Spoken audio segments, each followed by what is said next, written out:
Hello, Caspian. Grandma today is wearing a top hat because this is the kind of hat that would have been worn when Mr. Kipling wrote his Just So stories. So, let's be silly and read another one.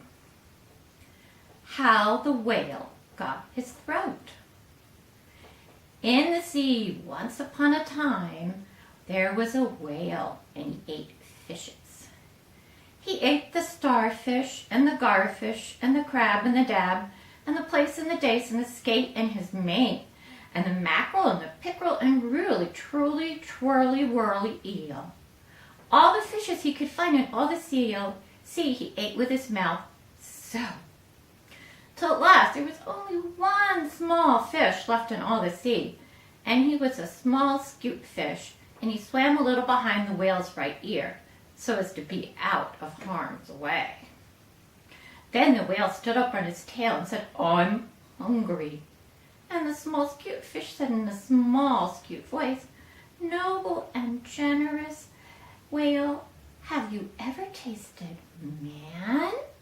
"No," said the whale. "What's it like?" "Nice," said the small skute fish. "Nice but nubbly." "Then fetch me some," said the whale, and he made the sea froth up with his tail. "One at a time is enough," said the skute fish. "If you swim to latitude 50 north, longitude 40 west, that's magic, you will find sitting on a raft in the middle of the sea with nothing but a pair of blue canvas breeches, a pair of suspenders. You must not forget the suspenders. And a jackknife, one shipwrecked mariner who, it is only fair to tell you, is a man of infinite resource and sagacity." So the whale swam and swam to latitude 50 north, longitude 40 west, as fast as he could swim, and on a raft in the middle of the sea, with nothing to wear except a pair of blue canvas breeches, a pair of suspenders, and you must particularly remember the suspenders, and a jackknife. He found one single solitary shipwreck. Let's even a picture. The little man on the raft. Mariner, trailing his toes in the water. He had his mummy leave to paddle. Otherwise, he would never have chosen to do it because he was a man of infinite resource and sagacity.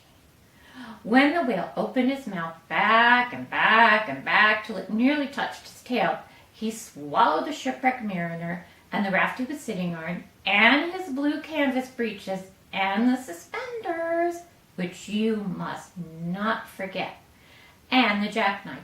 He swallowed them all down into his warm, dark, inside cupboards, and then he smacked his lips, so, and turned around 3 times on his tail.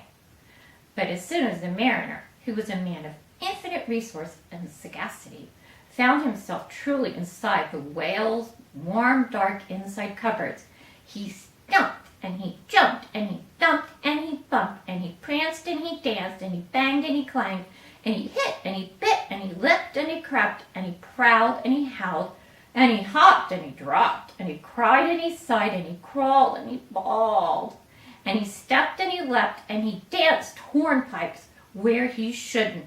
And the whale felt most unhappy indeed. "Have you forgotten the suspenders?" So he said to the skute fish, "This man is very nubbly, and besides, he is making me hiccup. What should I do?" "Tell him to come out," said the skute fish. So the whale called down his own throat to the shipwrecked mariner, "Come out and behave yourself. I have enough with the hiccups." "Nay, nay," said the mariner, "not so, but far otherwise. Take me to my shore and the white cliffs of Albion, and I'll think about it." And he began to dance more than ever. "You'd better take him home," said the skute fish to the whale. "I ought to warn you that he is a man of infinite resource and sagacity."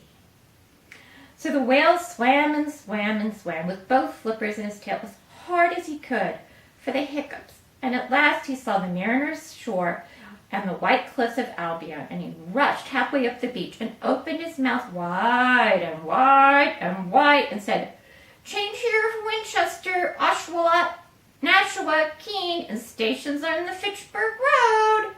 And just as he said Fitch, the mariner walked out of his mouth.